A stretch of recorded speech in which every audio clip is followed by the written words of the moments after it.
Assalamualaikum warahmatullahi wabarakatuh. Ketemu lagi di podcastnya Imam Well. Hari ini kita kedatangan tamu sangat spesial yang tidak diragukan lagi ketenarannya di Jepang. Aduh. Gak perlu ketawa, ada penonton di belakang kita soalnya.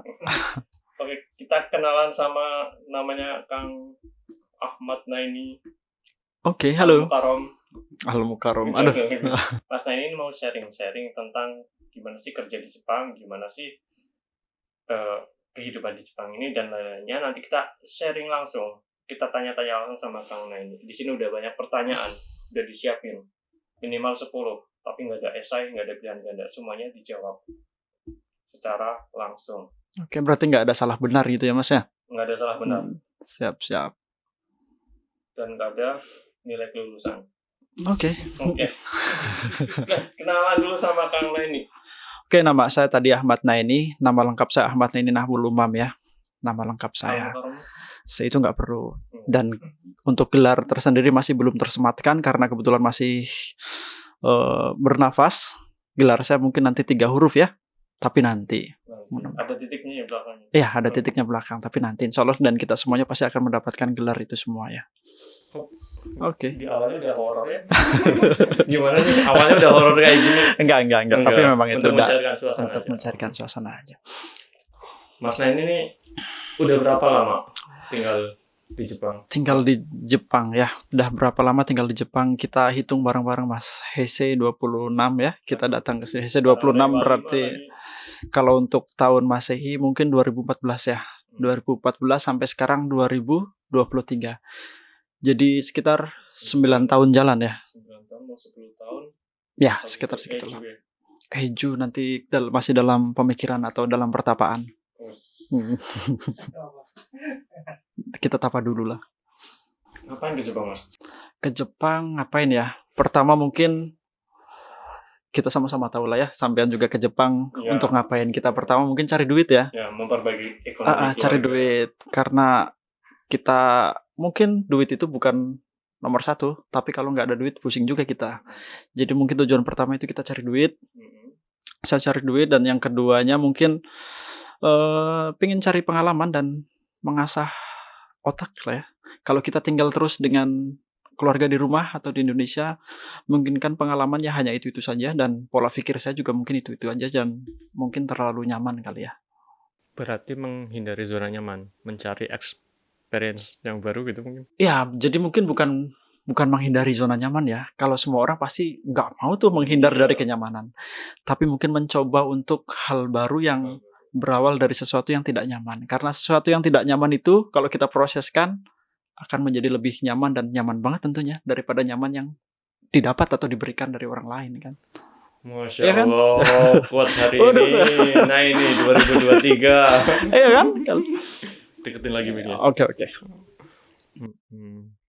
Gimana sih kesan awal pertama kali datang ke Jepang? Tapi udah lama ya, 9 tahun yang lalu. Mungkin masih ingat? Mungkin awal-awal mungkin sedikit jet lag ya. Kayak kita baru naik pesawat kali ya. Kalau naik pesawat kan turun dari pesawat kan agak aneh kali ya. Kok seperti ini gitu kan. Hal yang dibayangkan di otak di awal dan kenyataan ada. Kok agak beda ya gitu kan. Taunya kan kita semuanya kalau misalnya ke Jepang itu kan semuanya indah dan nyaman gitu ya. Tapi ternyata kan ya ada juga hal yang tidak indah dan tidak membuat kita nyaman gitu kan. Contohnya? Ya gitu ya. Dari apa dulu nih contohnya? Kerjaan dulu deh, karena kita masih ngomong kerjaan mungkin. Ya, kerjaan ya.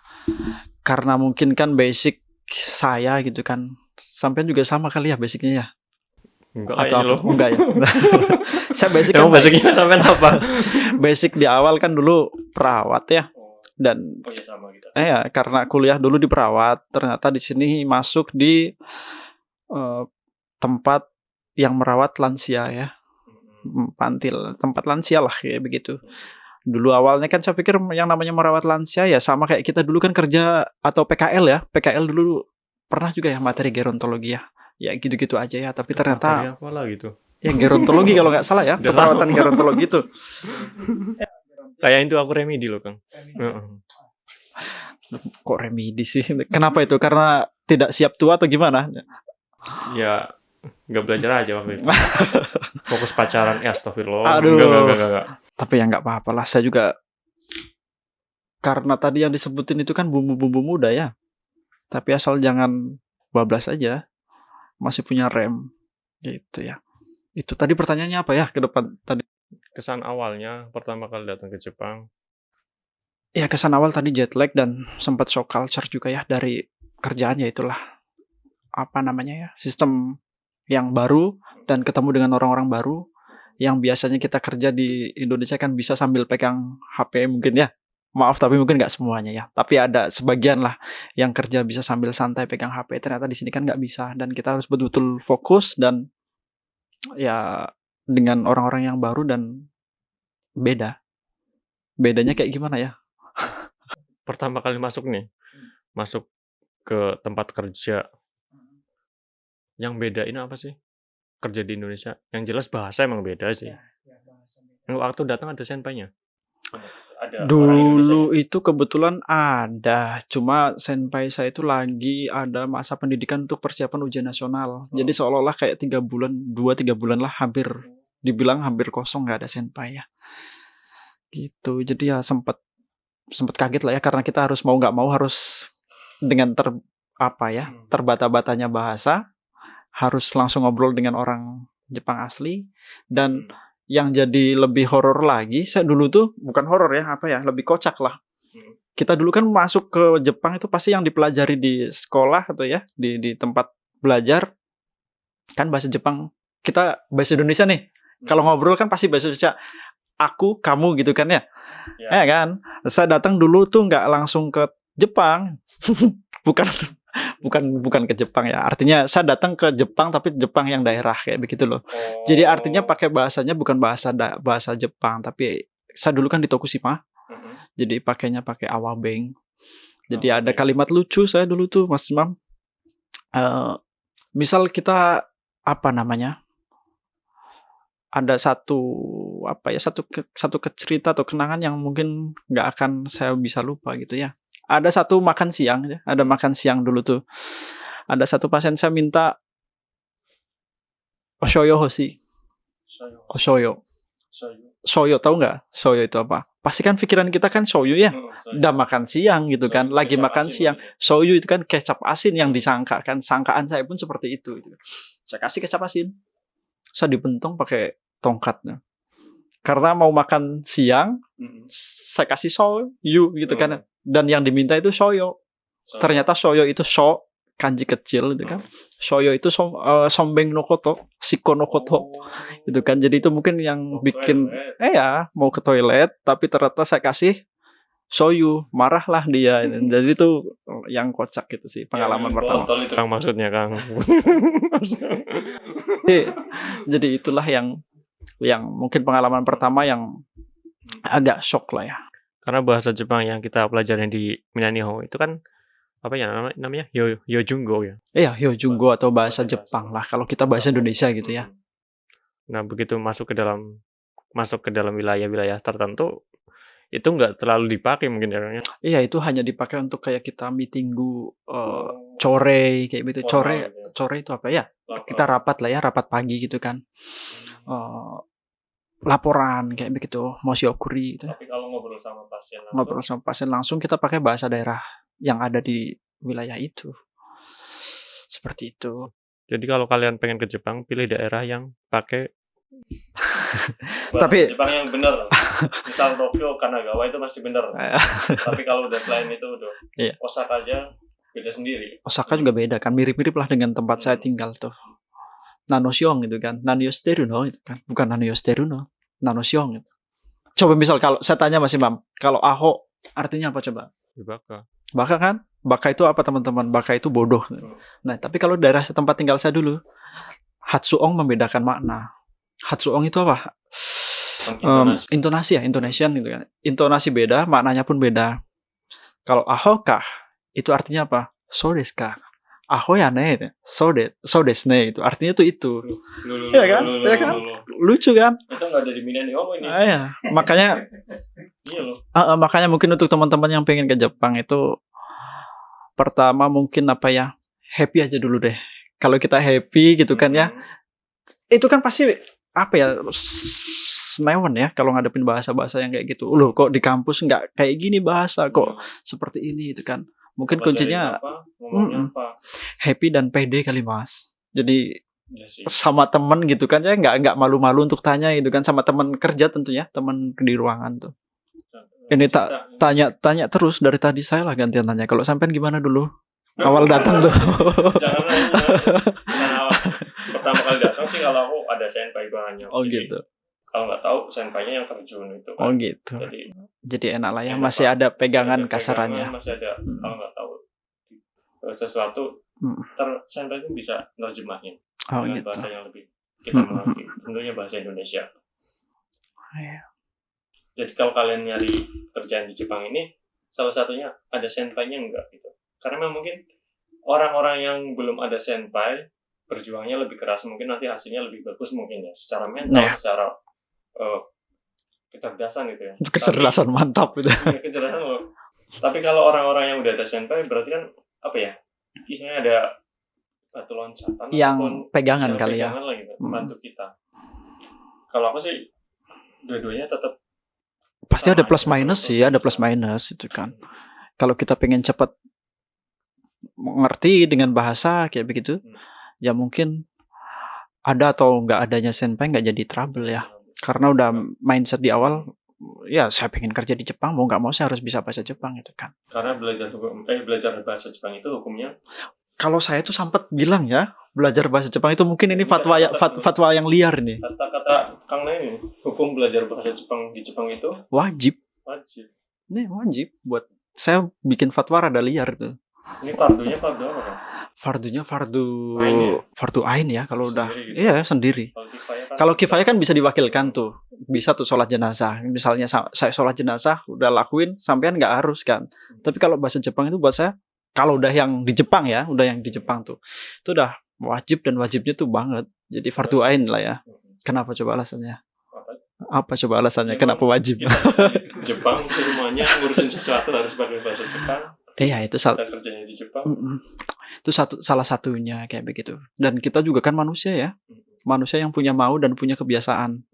Dan kebiasaan orang Jepang dan kebiasaan kita orang Indonesia kan beda. Jadi kalau kita nggak bisa bahasa Jepang, gimana kita mau menyampaikan? Ya nggak? Makanya saya bilang belajar bahasa Jepang itu wajib, ya kan? Gitu. Dan kita orang Muslim misal di Jepang kan babi oke aja. Babi. Ya kan? Babi itu oke aja lah ya. Maaf teman-teman, bukan babi kasar ya dalam tanda kutip, tapi memang daging babi itu kan di sini legal. Tergantung intonasinya sih kalau. Iya. Sama kayak tadi di awal Aho, ya kan? Intonasi beda, makna juga beda ya enggak? Kayak yang video viral sekarang Anata Inu gitu. Iya kan. Tapi kalau di saya Inu dulu nggak kasar di tempat saya tinggal. Inu itu artinya apa coba? Imakara Inu apa coba? Imakara Inu. Sekarang? Saya mau pulang. Inu itu pulang. Lucu nggak? Kalau di Jepang emang binatang bukan dijadiin umpatan. Tapi memang di daerah saya itu Inu itu kata kerja. Di tempatku ada nama pasien namanya Inu. Malah. Iya kan? Nama di marganya loh. Tapi kan hurufnya beda ya, apa namanya kanjinya? Sama. Kanji Inu juga. Oh gitu. Wah. Loh. Ya itu kan lucu kan? Ya, sama aja lah kayak kita mungkin hotdog juga. Kalau diartikan anjing panas juga kan anjing panas kan. Tapi kan itu makanan yang bisa kita makan kan kalau hotdog yang biasa. Gitu-gitu lah. Ya tadi perihal kewajib, tadi hukum wajib belajar bahasa Jepang. Pernah mengalami kesulitan karena nggak bisa bahasa Jepang, akhirnya salah persepsi ataupun nggak tersampaikan gitu kan? Ada pengalaman itu? Kalau pengalaman ada kali dulu tuh perihal tentang puasa kali dulu tuh. Jadi puasa itu kan kita nggak dibatas jam ya. Iya. Yang saya sampaikan itu kan bukan, yang saya sampaikan itu dulu dari terbitnya fajar, terbenamnya matahari kan. Terus saya dibalikin tuh sama orang kantor saya dulu karena lagi belajar. Ini nggak terbit nih matahari. Berarti boleh dong makan, boleh dong minum. Karena nggak ada matahari, iya kan? Musim dingin. Bukan musim dingin, waktu itu masih musim panas ya. Cuma mendung gitu kan, nggak ada matahari kan. Berarti nggak terbit matahari. Logikanya kan gitu. Iya, tapi karena bahasa Jepang saya masih kacau dulu, masih terbata-bata, jadi tuh jadi trouble tersendiri buat saya untuk menjelaskan itu. Terus akhirnya Kang Leni puasa nggak? Ya puasa lah. Puasa. Kirain kan. Puasa cuma trouble-nya itu kan apa namanya? Karena bahasa tadi dan mungkin sholat juga jadi trouble ya awal-awal dulu tuh. Ini kan nggak di Indonesia. Kamu nggak usah puasa nggak apa-apa gitu kan? Karena Tuhannya ada di Indonesia gitu ya? Ya karena mereka menganggap itu budaya bukan. Budaya ya. Bukan agama sih. Sholat juga gimana? Sholat juga trouble juga tuh awal-awal. Misal musim dingin tuh. Musim dingin kan waktu cepat. Beda dan apa namanya perubahan dari siang ke malam tuh cepet tuh. Maghrib, zuhur, maghrib, asar. Mepet lah. Mepet gitulah. Zuhur, asar, maghrib gitu ya. Gomen. Itu kan mepet banget tuh. Dan itu nggak ada di Jikang QK. QK itu apa? Istirahat tuh. Nggak ada di Jikang istirahat gitu kan. Itu juga ada jadi mondai juga kan. Gitu tuh. Itu yang membuat saya tuh membuat fatwa agak liar tadi bahwa bahasa Jepang itu wajib. Kenapa? Karena memang butuh konsolidasi. Apa bahasa konsolidasi Mas Imam? Konsolidasi itu untuk gampangnya tuh penonton bisa bantu nggak ini? Konsolidasi apa ya? Ngobrol lah ya.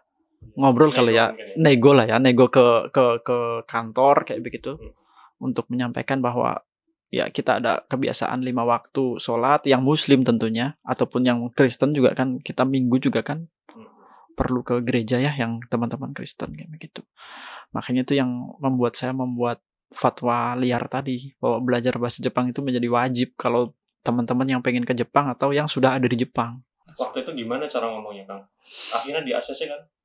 Sholat ada? Sholat dulu tuh apa ya? Ada kayak sholat duhur kan tadi kebetulan di jam QK. Jam istirahat. Istirahat. Kalau asar kebetulan di jam rada santai. Nggak bermasalah kan? Oh iya. Nah maghrib musim dingin tuh yang masalah. Jam makan ya kan, jam makan atau jam obat gitu kan ya. Yes. Sore kan jam makan dan jam obat itu rada ribet dan rada liar lah ya. Liar itu apa? Pusing juga ngejelasinnya. Nah itu ada beberapa metode juga yang perlu kita pakai itu. Makanya tadi saya bilang belajar bahasa Jepang itu sekali lagi wajib kan. Karena kalau kita jelasin hanya dengan penjelasan agamis gitu ya dari sisi religi, orang-orang atau teman-teman di Jepang kan nggak memahami gitu ya agama. Karena orang-orang di Jepang agamanya apa Mas? Aku tanya nggak punya agama. Ya kan mereka lahir dengan apa tuh? Shinto atau apa itu ya kan? Shinto. Mereka menikah dengan Kristen. Ya kan, mati dengan budanya. Iya kan, pusing makanya. Jadi kalau dijelasin tentang agama buat mereka itu hanya sebuah budaya dan bukan sebuah kepercayaan atau keyakinan kan. Jadi agak ribet juga tuh. Paling mereka akan menolak dan nggak akan menentang pasti tuh. Tapi nggak bisa rikai. Itu yang jadi trouble kan. Jadi kalau kita hanya menjelaskan tentang hukum dasar kita beragama atau fikih kita itu nggak ketemu gitu kan. Ya soalnya Tuhan saya ngomong kayak gini, dia nggak percaya tuh. Iya, dikasih sodoran buku. Ini firman Tuhan nih. Loh, masa iya Tuhan bisa nulis? Kan gitu kan? Iya kan? Itu yang jadi trouble kalau bisa kita menjelaskan dengan sisi agama kayak begitu. Mungkin sisi lain dong gitu kan. Apa ini? Sisi lain dong. Penasaran kayak poinnya. Ya, apa ya? Kasih tahu dong Bang. Kita kalau sholat itu dulu saya menjelaskan dari sisi apa ya? Psikis ya. Ya. Kejiwaan. Iya. Kepikir nggak? Loh bisa dong. Karena kalau misal kita orang Muslim atau orang yang beriman betul, kalau sholat jadi relax, tenang. Iya tuh. Itu kan psikis toh. Itu kita masuk lewat situ. Dulu saya masuk lewat situ. Jadi itu bahwa sholat itu memang butuh waktu, memang butuh menyita waktu. Tapi kan nggak banyak. 3-5 menit ya toh. Tapi dengan 3-5 menit itu impact-nya buat kita yang muslim atau kita yang mengaku bertuhan gitu kan ya, kan jadi rileks. Kalau kita rileks, kerjaan kita jadi meningkat lah ya. bagus toh. Sedangkan kita perawat, kerjanya itu manusia merawat, Iya. jadi nggak boleh stres dong. Masuk nggak logikanya di situ? Manusia ninggeng o sewau suru sigoto. Ya kan? Bahasa Jepangnya tuh. Jadi manusia merawat manusia. Jadi ya tingkat stres itu harus kita jaga betul lah ya. Harus kita jaga dan harus kita kondisikan dengan baik. Nah, alasan-alasan itu tuh yang akhirnya bisa dirikai, bisa oh iya ya, namanya kebiasaan gitu kan. Kalau kebiasaan sudah dilakukan dari bertahun-tahun, menahun atau bahkan dari kecil, kok tiba-tiba kita stop gitu. Artinya kita tuh orang Jepang gitu kan, orang kantor Jepang. Kok stop? Pasti ada gejolak batin dong gitu kan. Kalau gejolak batin itu dilawan, kacau dong gitu kan. Itu tuh pintu-pintu kayak gitu tuh yang saya alami itu tuh. Dan waktu itu orang perusahaan memahami apa yang dikatakan Mas ini. Enggak juga. Belum tentu. awal-awal enggak juga dong. Loh iya dong. Karena kan orang perusahaan enggak cuma satu toh. Iya kan? Orang perusahaan enggak cuma satu dong. Oh iya. Ya, ada Sacho, GM, care manager, leader itu kalau di kita tuh kepala ruangan lah ya. Dan ada tim-tim yang lainnya, ada Shunin, kayak begitu kan, Shunin atau penanggung jawab kan. Tuh. Jadi waktu itu pertama kali ngobrol itu ya tergantung orangnya sih memang. Pertama kali ngobrol Mas ini dengan siapa dulu? Dengan siapa ya? Kalau saya tentunya pertama mungkin jalin hubungan saling percaya dulu lah ya antara di teman-teman di ruangan kayak begitu. Kita teman-teman ruangan kita ajak ngobrol dulu, kita ajak kue kakek dulu kayak begitu. Dan yang saya pegang pertama pasti kepalanya dong. Kalau orang Jepang kan punya kebiasaan apa Mas Imam? Menghormati kepala. Ya toh. Jadi kalau kepala udah bilang oke, yang di bawah oke nggak? Iya sih. Iya kan? kan? Kepres keputusan. Iya. Iya sih. Jadi baik-baiklah dengan kepala, tapi dalam artian baik-baik ya, bukan kita menjilat loh. Nah, untuk kan enggak dong, beda dong. Kalau menjilat kita kan enggak memberikan sesuatu. Nah, yang saya lakukan kan memberikan sesuatu dong. Dengan apa tadi? Mengontrol stres. Dengan stres itu kan saya jadi kinerja saya bagus. Nah, bagi teman-teman tuh jangan cuma jangan cuma nuntut atau minta ini itu kayak begitu. Jadi kita harus punya sesuatu yang kita tonjolkan tuh. Gitu kan.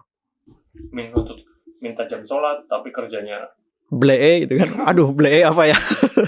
Kacau lah ya. Kacau gitu kan. Itu kan sama kayak menuntut dispesialkan gitu kan. Iya. Sedangkan kita makhluk Tuhan yang harus mengerti gitu kan. Kenapa saya bilang makhluk Tuhan yang harus mengerti? Tuhan saja maha mengerti gitu kan, maha memahami itu.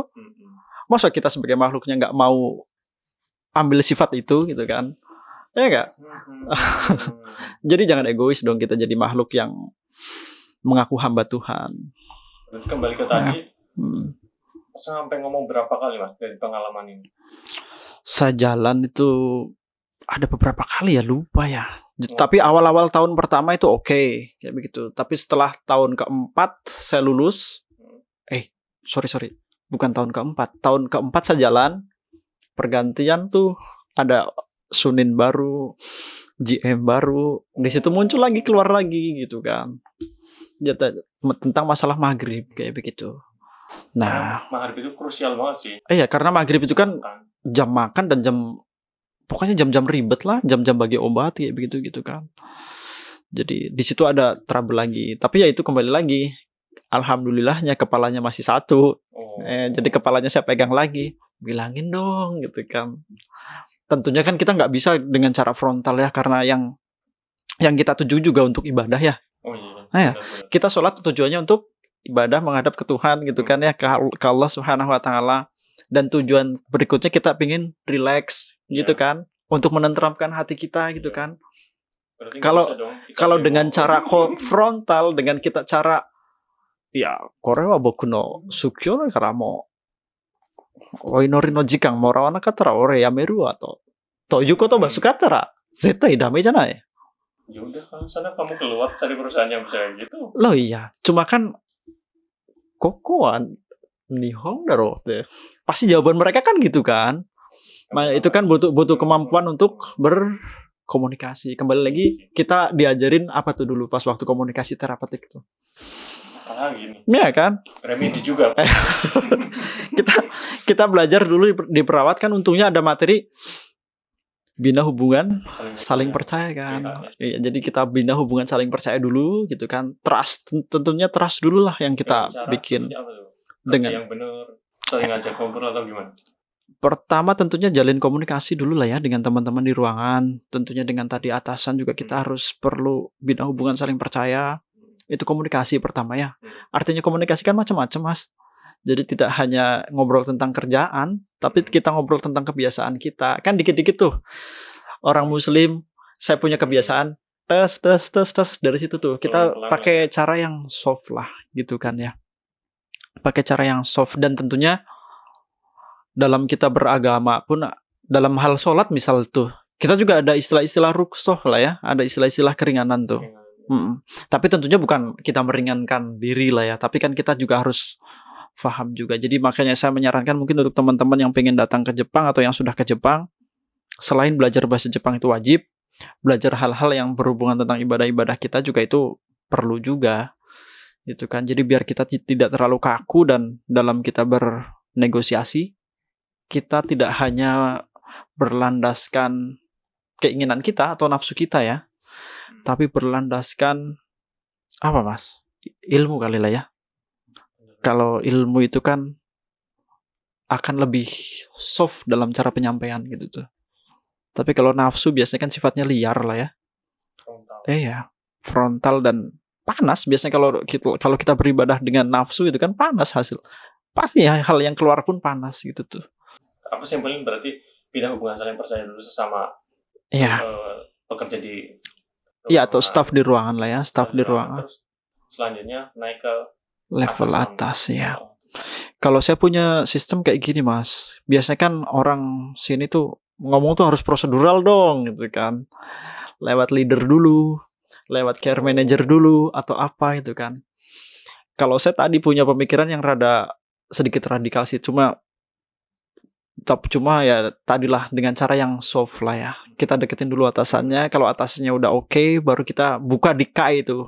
Kan kita ada kebiasaan meeting gitu setiap 1 bulan sekali. Kalau di saya ya, dulu tempat kerja saya dulu kan ada Sokuing Kaigi setiap 1 bulan sekali.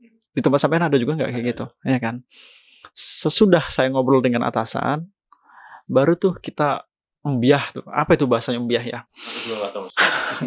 kita buka lah ya, kita buka di ranah yang resmi berupa kaigi gitu kan.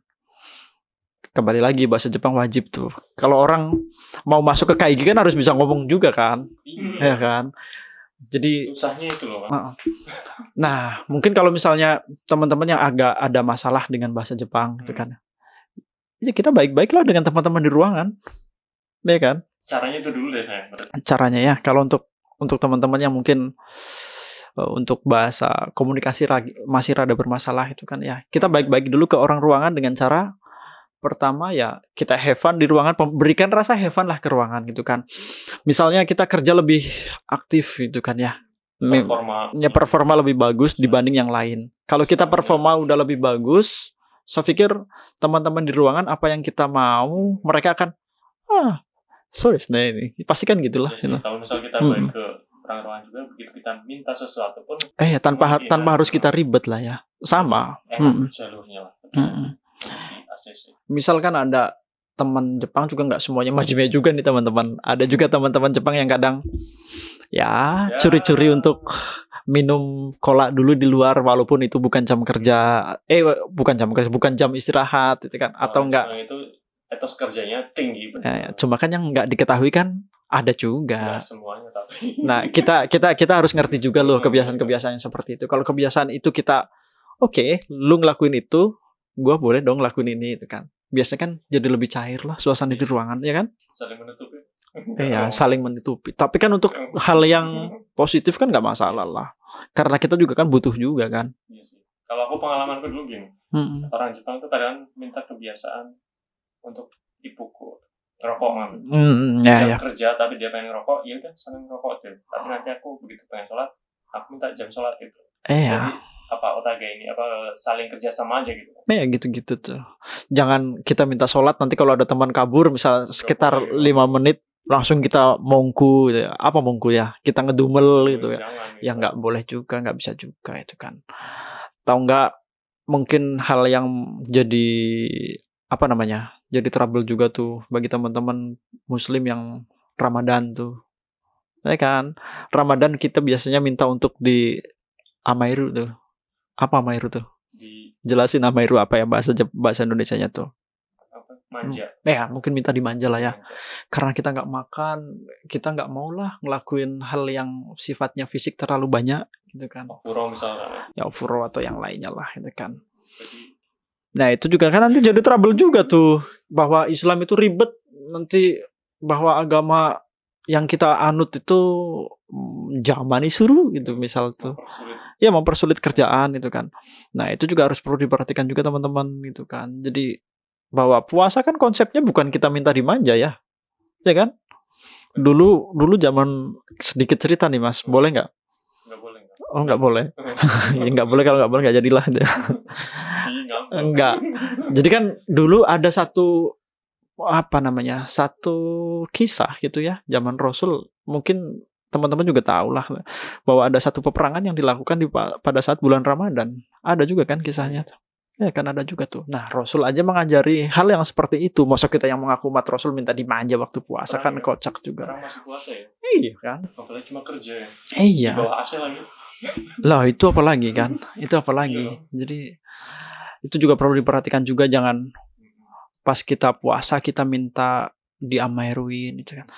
Tanpa kita minta pun kalau kita udah dari awal kembali lagi BHSP tuh, bina hubungan saling percaya, kita komunikasi udah bagus, kita kerjaan udah bagus di awal sebelum puasa kita udah bagus. Pas waktu puasa tuh, ikan aku teh mau ija, mau aciswati gitu. Itu pernah terjadi. Aduh ada kan? Bulan aku nggak pernah ngelakuin. Iya kan? Tapi di tahun berikutnya karena nggak ada orang sama sekali, ya beberapa kali lakuin waktu bulan Ramadan. Jadi kan nggak perlu kita minta pun mereka ngerti kan, karena konsep dasarnya gini Mas Imam, mereka itu manusia bukan? Ya, manusia. Kan kita manusia, walaupun memang agama atau segi kepercayaannya beda, tapi kan pada hakikatnya Tuhannya sama toh, Tuhannya sama kan. Jadi kalau misal masih manusia, pasti mereka masih punya rasa sayang tuh, karena ada satu sifat yang diturunkan sama Tuhan untuk kita tuh sifat kasih sayang loh, ya kan? Coba kalau kita memahami konsep itu tuh, kalau kita sama-sama pegang, sama-sama sama-sama memahami bahwa kita adalah makhluk Tuhan yang punya rasa sayang. Kalau kita udah rasa sayang dulu yang kita tampilkan tuh di tempat kerja tuh, saya pikir mereka juga akan mengerti juga tentang keadaan kita dan tentang kebiasaan kita tuh. Tapi baik-baik dulu lah sama tempat kerja. Ya namanya orang baru kadang, atau apalagi kita orang asing kayak begitu. Kita ya tapi kalau udah konsepnya ijime, saya nggak menyarankan juga, karena kita juga udah kerja benar-benar, yang satunya tetap duduk aja depan pasokong gitu kan, kita ngetik apa gitu kan ya, dari awal datang sampai gitu. Ya. Kitanya udah nganuin pasien berkali-kali. Ya, itu juga perlu dikuak-kakek juga lah. Bikin stres loh Kang. Itu bikin stres ya. Pengen nganggep dia nggak ada gitu ya, tapi ya dia terima gaji loh gitu. Tapi ini kerasa. Tapi itu perlu dikuak-kakek juga lah, kuak-kakek juga lah. Nanti suruh dong itu kan. Sigoto mada ipayaru dong itu kan. Cuma kan dengan intonasi yang jangan intonasi yang nyerang, intonasi satire lah ya, intonasi sindiran tuh. Majas. Ya, intonasi sindiran itu kan juga perlu. Kembali lagi bahasan saya di fatwa saya di awal tuh. Bahasa Jepang itu wajib ya. Jadi itu untuk untuk menyindir teman-teman yang kerjanya seperti itu. Karena nggak memungkiri juga bahwa ada teman-teman juga yang kita dibukukan, teman-teman Jepang kan manjime semuanya kan, tapi namanya manusia lah ya, ada juga yang seperti itu. Itu perlu dikuek-kakein tuh. Kalau udah kuek-kakek di awal nggak bisa, ya kita naiklah ke atas. Ini kan kita naik ke atas. Cuma ya dengan cara soft juga ya. Saya nggak menyarankan dengan cara yang frontal tuh, karena sesuatu kalau disampaikan dengan cara frontal hasilnya pasti ya nggak bagus lah. Kita masak dengan api yang terlalu berlebih juga pasti kan gosong kan.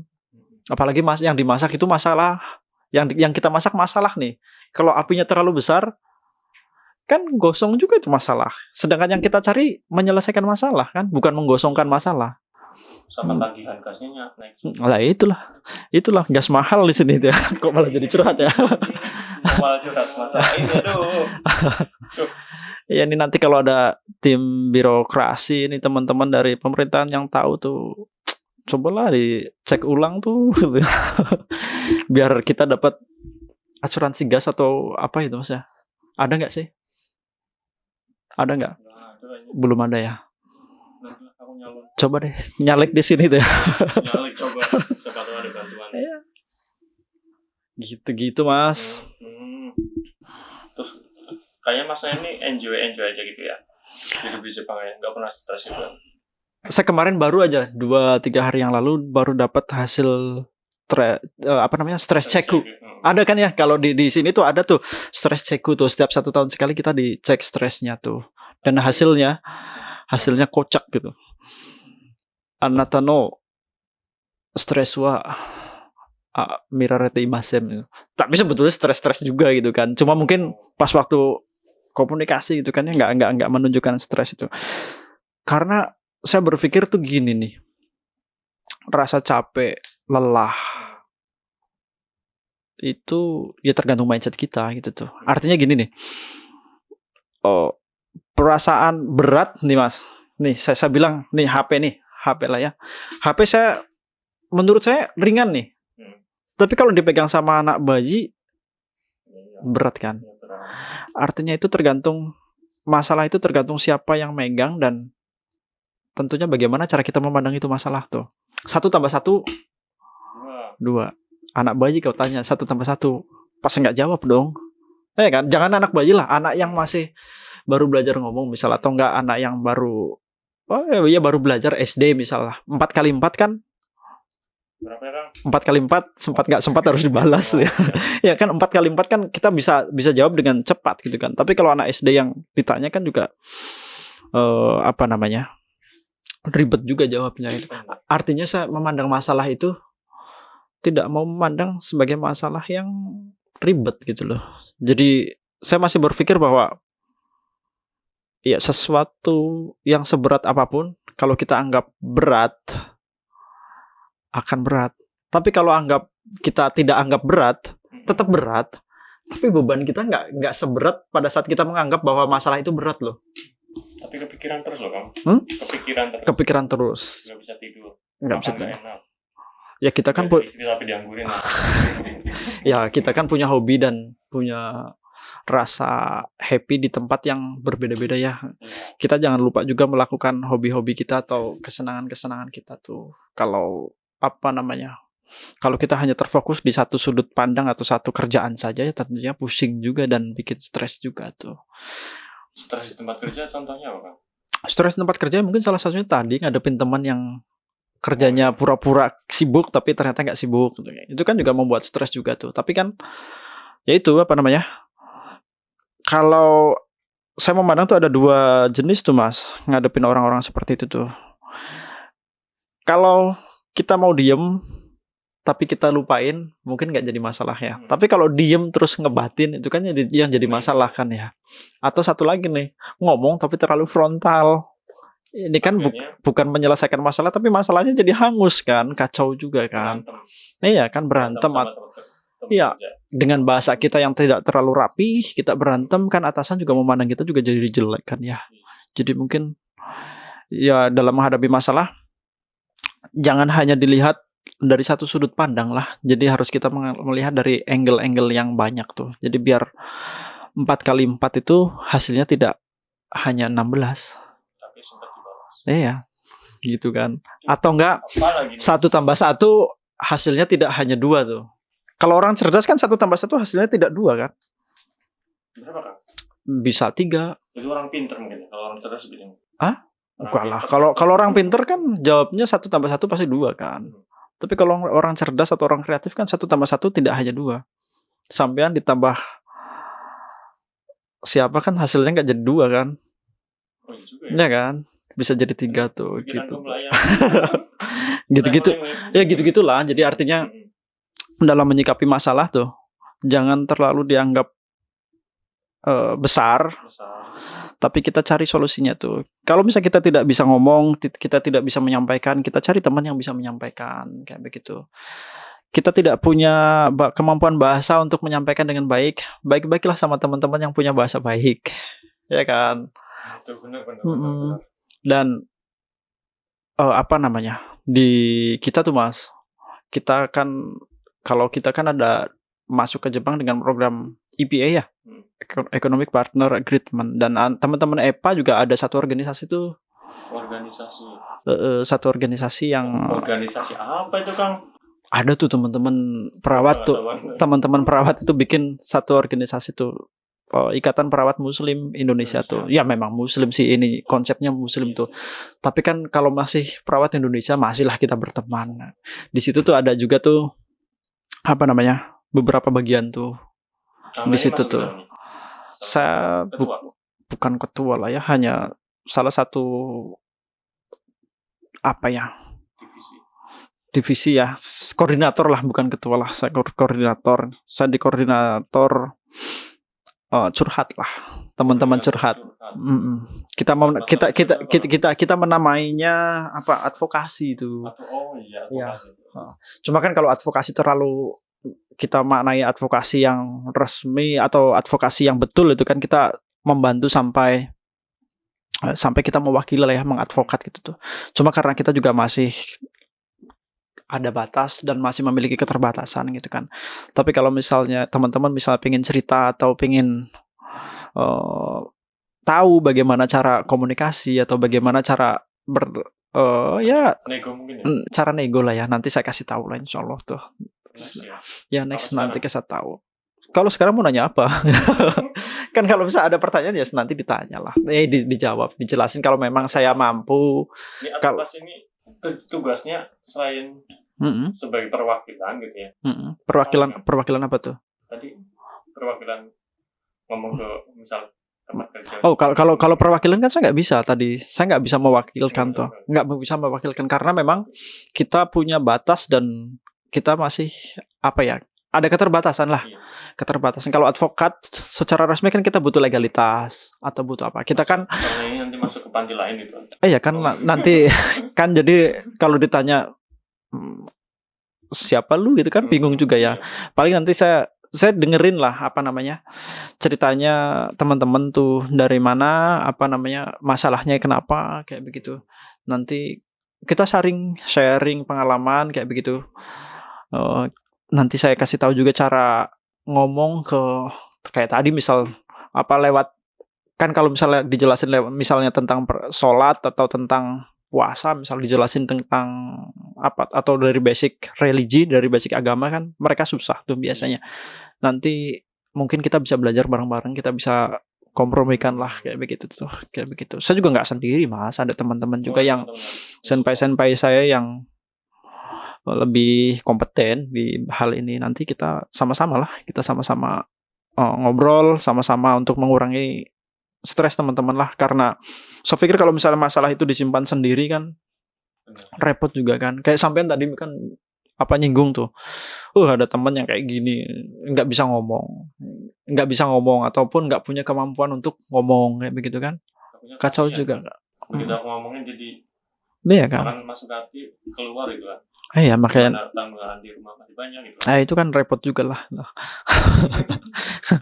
Itu kan repot juga, makanya nanti kalau teman-teman yang pengen curhat, misal pengen ngobrol misal atau pengen tahu lah, pengen tanya-tanya tentang hal-hal seperti itu tuh, bisa tuh lihat akun-akun IPMI ya. Akun-akun IPMI itu ada Facebook, ada Instagram. Cari aja IPMI Jepang di Facebook atau di Instagram, nanti bisa lah di situ tuh IPMI Jepang misalnya. Insya Allah dibantu. Nanti insya Allah dari tim admin IPMI juga akan dilempar lah ke teman-teman tadi divisi curhat. Nah ya, curhat. Nanti kalau ada teman-teman yang pengen nikah atau pengen apa, nggak ada jodoh, nggak ada ini nanti enggak lah, ini mah bercanda aja. Ini bercanda aja. Bercanda aja. Apanya? Istrinya astagfirullah. Istri. Udah berkeluarga Mas. Istri saya Kang itu Neni udah berkeluarga. istri saya udah. Saya ada istri 2 anaknya. Kedua anaknya. Ya, istri saya 2 anaknya. Jadi yang 2 apanya? Anaknya. Ya. Kirain ngantuk. Masuk organisasi ini diajak atau kemauan sendiri ataupun gitu ya. Sebetulnya diajak sama ketua IPMI yang sekarang tuh. Nanti kalau saya sebut marah orangnya tuh. Cemplungin lah.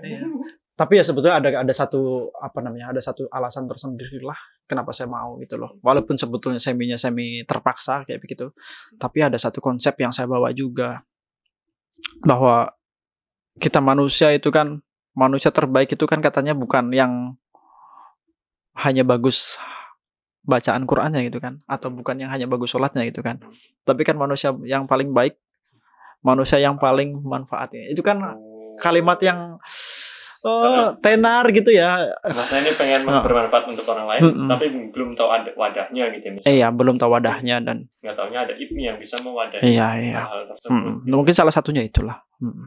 Dan aduh ini ada penonton juga nih. Itu. Jadi buat teman-teman yang stres di tempat kerja, kayaknya nggak ada yang nggak stres sih. Iya. Apalagi kayak gue gitu kan. Ya kayak gue atau gitu, manusia perawat bisa ngomong. Mauku banyak ya. Mauku banyak, maunya banyak. Mauku tuh apa sih? Maunya banyak gitu lah ya. Maunya banyak dan kadang mereka jarang mau mengerti kita ya. Nah itu. Tangannya cuma 2 gitu ya. Di sana manggil, di sini manggil gitu. Jadi ya kalau kita punya teman yang banyak untuk sharing, dan tentunya jangan teman yang ember juga yang diajak sharing ya. Teman yang ember diajak sharing nanti kacau juga lah. Nah, makanya saya juga ke teman-teman saya di divisi saya Mas, saya wanti-wanti tuh ya, kalau misalnya ada teman-teman yang curhat ditampung dengan baik. Kalau kita bisa menyelesaikan masalah itu syukur, tapi kalau tidak paling tidak jangan membocorkan masalah lah gitu kan. Ya kan? Ya toh. Gitu karena tuh. Masalah kayak itu belum tentu loh orangnya mau di share. Nah itu dia. Walaupun sesama anggota advokasi mungkin. Itu dia kan. Ya kalaupun kita tidak bisa menyelesaikan masalah, tapi paling tidak jangan memberikan masalah baru lah ya. Kalau kita sudah dicurhati, iyalah. Kok kamu tahu dari mana? Lah. Wah, saya udah curhat nih di teman-teman IPMI misalnya. Kok pala masalah saya jadi tenar kemana-mana, itu kan repot juga kan ya. Ya paling tidak, ya itulah yang harus kita jaga lah. Oke teman-teman. Gitu. Oke, gitulah. Tentang Mas Neni cerita panjang lebar. Tentang tempat kerjanya, gimana manajemen stres, gimana menghadapi orang-orang Jepang. Ya. Dan itu hanya tipis-tipis sih. Nanti kalau misalnya mau tanya yang banyak-banyak, misalnya yang lebih spesifik lagi, undang lagi dan kayak akunya beda lagi. Ini soalnya kalau ini reokingnya kan beda. Kalau reokingnya masih murah-murah Mas, ya masih tipis-tipis dong infonya. Kalau reokingnya udah tebel, reoking tuh ya fulus lah ya. Enggak ini bercanda-bercanda. Ya nanti kita undang lagi dan kasih masukan yang lebih banyak lagi lah. Artinya materi yang lebih dalam lagi begitu. Gitu. Motivator kamu kan? Enggak lah. Saya motivator untuk diri sendiri aja kadang senewan saya. Hari gini aja di sini ya. Kang Neni tuh tipis-tipis di sini. Gitu. Jaraknya masih jauh gitu ya. Enggak lah. Hari gini aja banyak ya. Enggak lah, saya enggak bertujuan untuk memotivasi sih. Saya tuh bertujuan untuk bikin teman-teman tuh menghilangkan paling tidak keresahan lah ya. Jangan menganggap masalah itu sebagai masalah tuh. Konsepnya satu tuh Mas lagi tuh bahwa masalah. Iya lah. Lo angel toh. Tapi kalau kita percaya gini nih. Kita sholat sehari 5 kali kan, dan setiap kali sholat kita awali dengan nah, dari kalimat itu aja kita harus paham. No. Dari kalimat itu aja kita sudah harusnya ngerti dong. Allahu Akbar, Allah Maha Besar. Kalau kita masih percaya bahwa Tuhan itu Tuhan yang Maha Besar, berarti kan di atas masalah kita masih ada Tuhan kita toh. Ya enggak sih? Berarti masalah yang kita hadapi itu sebenarnya enggak besar-besar amat. Ya kalau kita masih menganggap bahwa kita memiliki Tuhan yang Maha Besar. Yang besar. Iya kan? Itu sih pengen mengkampanyekan hal-hal seperti itu tuh. Jadi biar apa ya, kita tidak hanya kerja mencari uang, kita tidak hanya kerja mendapatkan uang, tapi kita juga mendapatkan pengalaman baru, kita mendapatkan value-value yang lain tuh. Kayak misal saya nih, gitu kan. Kan value-nya tidak hanya dapat uang tuh, tapi dapat anak juga di Jepang kan. Iya. Kalau dapat uang sih sebenarnya kerja dimanapun juga Pasti dapat uang. Tapi kan ada value-value lain yang didapat bedanya. di sini, dan tentunya kayak tadi lah, kita keluar dari zona nyaman, tentunya kan ada value-value lain yang kita dapat kalau kita keluar dari zona nyaman lah ya, atau kita mencari zona baru lah. Jangan keluar lah bahasanya, mencari zona baru gitu. Yang masih agak-agak nyaman. Ya. Suka-suka kaulah itu gitu. Oke, siap. Udah panjang banget ini kayaknya, udah 53 menit. Oh, nggak kerasa kita udah 50 menit. Aku cuma ngobrol beberapa kalimat. Intinya Kang, nah ini besok diundang nggak Kang? Acara IPMI gede. Acara apa tuh IPMI? Narasumber loh. Acara apa tuh? Acara apa IPMI yang? Udah cocok soalnya. Oh ya jangan lah. Jangan lah. Jauh-jauh udah. Jangan lah. Yang di Jepang aja udah ada gitu. Saya masih kaki lah, masih keset saya. Masih keset Ya. dong. Artinya kapanpun siap kalau tergantung budget itu. Tergantung budget itu. Enggak just kidding. Oke. Nggak usah tarik kesimpulan lah. Panjang banget soalnya, kesimpulannya nanti malah tambah panjang lagi. Untuk mempersingkat waktu nggak bisa disingkat tapi ya. Iya kan bener. Siap, betul. Teman-teman hubungin kontaknya IPMI kalau misal ada sesuatu yang pengen didiskusiin. Intinya trik-trik, pasti mereka kan membagikan trik-trik karena yang di IPMI ini udah senior banget dari EPA 1 sampai EPA terakhir ya, ada. Terakhir nih ada kayaknya. Ini ada. Belum ada. Ada beberapa sih yang sudah masuk sih. Ada EPA yang baru datang. Ya artinya bukan EPA terakhir ya, EPA baru lah gitu. Atau teman-teman yang baru masuk Jepang itu. Tidak hanya EPA aja sih sebetulnya. Kayak begitu. Oke. Cukup sekian dan terima kasih. Jadi 4x4 sama dengan 16. Tempat nggak sempat, nggak usah dibalas. Oke, siap. Ya. Buat teman-teman, sampai jumpa di podcast selanjutnya. Ada Kang Jimmy nanti diundang untuk bahas apa Kang? Nantilah. Ada sesuatu yang siap. Besar gitu yang akan diundang. Dan saya titip satu pesan Mas. Oke. Apapun yang sampean lakuin, apapun yang sampean bikin di sini mudah-mudahan jadi manfaat. Amin. Oke. Modalnya udah gede kan, kalau nggak manfaat kasihan. Nah itulah. Bye. Udah, bye.